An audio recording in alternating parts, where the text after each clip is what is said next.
తాకట్టులో ఉన్న బంగారాన్ని విడిపించి ఆ రోజున్న మార్కెట్ ధర కట్టి మిగిలిన డబ్బును మీకు అందిస్తుంది ఎస్వీఎస్ గోల్డ్. నమస్తే, welcome to I dream talking point with కవిత.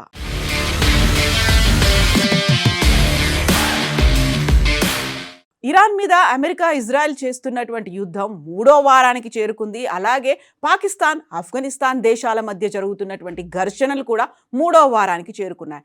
ఇరు పక్షాలు భీకర దాడులకు పాల్పడుతున్నాయి. సరిహద్దుల్లో పాకిస్తాన్ కాల్పుల విరమణ ఒప్పందాన్ని ఉల్లంఘిస్తోందని, పాక్ సైనికులు జరిపినటువంటి కాల్పుల్లో ఆఫ్ఘనిస్తాన్ సైనికులు చనిపోయినట్టుగా ఆఫ్ఘనిస్తాన్ దేశాధికారులు చెప్తున్నారు. ఈ ప్రకటన వెలువడినటువంటి కొన్ని గంటల్లోనే కాబూల్లో ఉన్నటువంటి ఆసుపత్రిపై వైమానిక దాడి పాల్పడినట్టుగా ఆఫ్ఘనిస్తాన్ ఆరోపించింది. కాబూల్లో ఉన్నటువంటి డి అడిక్షన్ సెంటర్పై పాక్ వైమానిక దళం దాడి చేసింది. పాకిస్తాన్ జరిపినటువంటి వైమానిక దాడిలో 400 మంది ప్రాణాలు కోల్పోయారు. 200 మందికి పైగా తీవ్రంగా గాయపడ్డారు. ఈ ప్రాణ నష్టం ఇంకా పెరిగే అవకాశం ఉందని ఆఫ్ఘనిస్తాన్ అధికారులు అయితే చెప్తున్నారు. కాబూల్లో ఉన్నటువంటి ఒక ఆసుపత్రిపై పాకిస్తాన్ వైమానిక దాడి చేసిందని, ఈ దాడిలో 400 మంది ప్రాణాలు కోల్పోయారని తాలిబాన్లు ప్రకటించారు. దాడిలో ఆసుపత్రి పూర్తిగా ధ్వంసమైందని, మృతుల సంఖ్య మరింత పెరిగే అవకాశం ఉందని తాలిబాన్ ప్రభుత్వం తెలిపింది. ఆఫ్ఘనిస్తాన్ ప్రభుత్వ ఆరోపణల్ని పాకిస్తాన్ అయితే కొట్టిపడేసింది. కాబూల్లో ఏ ఆసుపత్రిని కూడా తాము టార్గెట్ చేయలేదని చెప్తోంది పాకిస్తాన్. ఆఫ్ఘనిస్తాన్ చెప్పే దాంట్లో నిజాలు లేవంటూ మొండిగా వాదిస్తోంది. పాకిస్తాన్ చర్యను తీవ్రంగా ఖండిస్తున్నాం, తగిన గుణపాఠం చెప్తాము అంటూ తాలిబాన్ ప్రభుత్వ ప్రతినిధి జబీహుల్లా ముజాహిద్ ప్రకటించారు. పాకిస్తాన్ జరిపినటువంటి బాంబు దాడిలో ఆసుపత్రిలో ఉన్నటువంటి 5 భవనాలు పూర్తిగా ధ్వంసమయ్యాయని ఆఫ్ఘనిస్తాన్ అధికారులు వెల్లడించారు. మృతుల్లో దాదాపుగా అందరూ రోగులేననేటువంటి మాట చెప్తున్నారు. ఈ ఆసుపత్రిలో దాదాపుగా 3000 మందికి పైగా చికిత్స అందిస్తున్నారు. డి అడిక్షన్, మాదక ద్రవ్యాలు సేవించినటువంటి వారికి డి అడిక్షన్ సెంటర్గా ఇది చికిత్స అందిస్తుంది.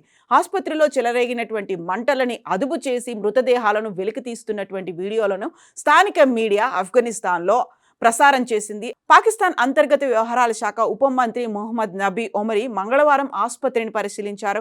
ఆఫ్ఘాన్ పౌరులను చంపడమే పాకిస్తాన్ పనిగా పెట్టుకున్నట్లుగా కనిపిస్తోందని అతను చెప్తున్నారు. తమ పౌరులను పాశవికంగా చంపుతున్న పాకిస్తాన్పై ఇకపై చర్చలు ఉండవు అనేటువంటి మాటను తేల్చి చెప్పారు. ఈ దాడిలో 200 మంది మరణించారని మొదట ప్రకటించినటువంటి తాలిబాన్ పాలకులు ఆ తర్వాత 400కు పెరిగిందనేటువంటి ఒక మీడియా అనౌన్స్మెంట్ చేశారు. ఆసుపత్రి వద్ద పరిస్థితులు హృదయ విదారకంగా ఉన్నాయి. కాబూల్లో మరికొన్ని ప్రాంతాల్లో కూడా బాంబులు పేలాయని స్థానికులు చెప్తున్నారు. ఈ బాంబుల దాటికి నగరం మొత్తం కంపించిపోయిందని, పవిత్ర రంజాన్ మాసంలో పాకిస్తాన్ చేసినటువంటి ఈ దాడులకు తగిన మూల్యాన్ని చెల్లించుకోవాల్సి ఉంటుందని హెచ్చరికల్ని జారీ చేస్తోంది ఆఫ్ఘనిస్తాన్ ప్రభుత్వం. అయితే ఆ ఆసుపత్రిపై తాము దాడి చేయలేదు అనేటువంటి పాకిస్తాన్ వాదనలు తీవ్రం చేసింది. ఆసుపత్రిపై వైమానిక దాడి చేశారన్న ఆరోపణల్ని పాకిస్తాన్ ప్రభుత్వం ఖండించింది. తాము ఆఫ్ఘాన్ తాలిబాన్ల మిలిటరీ స్థావరాలు, ఆయుధ డిపోలపైనే దాడులు చేశామని పాక్ ప్రతినిధి షహబాజ్ షరీఫ్, ఆయన ప్రతినిధి మొషారఫ్ జైదీ మంగళవారం అనౌన్స్ చేశారు. నంగర్హర్ ప్రావిన్స్లో ఉన్నటువంటి ఘనీ ఖేల్ జిల్లాలో ఉన్నటువంటి తాలిబాన్ల మిలిటరీ స్థావరంపై కూడా పాక్ వైమానిక దాడి చేసింది.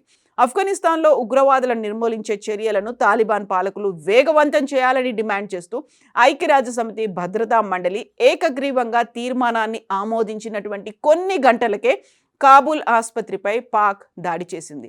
ఈ 2 దేశాల మధ్య గత 3 వారాలుగా సరిహద్దుల్లో తీవ్రమైనటువంటి ఘర్షణలు జరుగుతున్నాయి. సోమవారం కూడా కాల్పులు జరిగాయి. పాక్ సైన్యం కాల్పుల్లో తమ పౌరులు 4 చనిపోయారని తాలిబాన్లు ఆరోపించారు.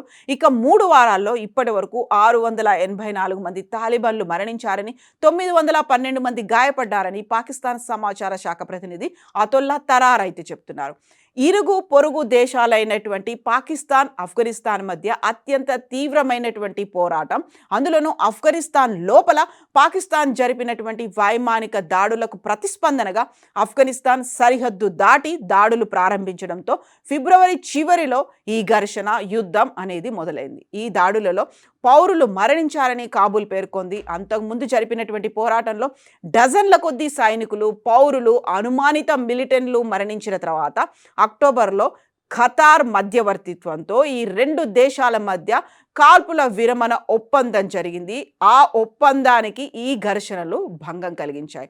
గత వారం పాకిస్తాన్లో అనేక మంది పౌరులను గాయపరిచిన డ్రోన్లను మోహరించడం ద్వారా ఆఫ్ఘనిస్తాన్ తాలిబాన్ పరిపాలన రెడ్ లైన్ను దాటిందని పాకిస్తాన్ అధ్యక్షుడు ఆసిఫ్ అలీ జర్దారీ అన్నారు. ఆఫ్ఘనిస్తాన్తో తాము బహిరంగ యుద్ధంలో ఉన్నామని పాకిస్తాన్ ఇప్పటికే అనౌన్స్ చేసింది. ఈ సంఘర్షణ అంతర్జాతీయ సమాజాన్ని ఆందోళనకు గురి చేసింది. ముఖ్యంగా ఆ ప్రాంతంలో అల్ ఖైదా, ఇస్లామిక్ స్టేట్ గ్రూప్తో పాటుగా ఇతర ఉగ్రవాద సంస్థలు ఇప్పటికీ ఉనికిని కలిగి ఉండి తిరిగి పుంజుకోవడానికి ప్రయత్నిస్తున్నాయని పాకిస్తాన్ కూడా ఆరోపిస్తోంది. అదే ఇప్పుడు దాడికి ప్రధాన కారణంగా కనిపిస్తోంది.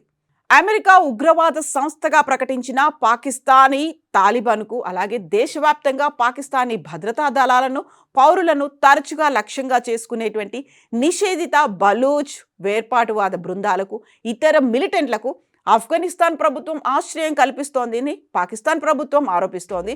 అయితే కాబూల్ మాత్రం ఈ ఆరోపణలు తీవ్ర స్థాయిలో ఖండిస్తోంది. ఉగ్రవాదాన్ని ఎదుర్కోవడానికి వెంటనే చర్యలు తీసుకోవాలని ఆఫ్ఘనిస్తాన్ తాలిబాన్ పాలకులకు ఐక్యరాజ్య సమితి భద్రతా మండలి పిలుపునిచ్చినటువంటి కొన్ని గంటల తర్వాత ఆసుపత్రి మీద ఈ దాడి జరిగింది. కాబూల్ ఉగ్రవాద గ్రూపులకు, ముఖ్యంగా పాకిస్తాన్ తాలిబాన్లకు ఆశ్రయం కల్పిస్తోందని పాకిస్తాన్ ఆరోపిస్తోంది. వారు పాకిస్తాన్ లోపల దాడులు చేస్తున్నారని ఆరోపించింది. తమ దేశానికి చెందినటువంటి అధికారిక భవనాలు, మిలిటరీ నివాసాల మీద కూడా ఆఫ్ఘనిస్తాన్ దాడి చేస్తోందని పాకిస్తాన్ చెప్తోంది. ఏకగ్రీవంగా ఆమోదించబడినటువంటి భద్రతా మండలి తీర్మానం పాకిస్తాన్లో జరిగినటువంటి దాడులను ప్రత్యేకంగా ప్రస్తావించినప్పటికీ ఉగ్రవాద దాడులతో సహా అన్ని ఉగ్రవాద కార్యకలాపాలను అత్యంత తీవ్రంగా ఖండిస్తోంది అనేటువంటి తీర్మానం ఆఫ్ఘనిస్తాన్లో ఉన్నటువంటి ఐక్యరాజ్య సమితి రాజకీయ మిషన్ యునామా 3 నెలల పాటు పొడిగించింది. అయినప్పటికీ కూడా ఈ దాడులు అనేవి తీవ్ర స్థాయిలోనే కొనసాగుతున్నాయి.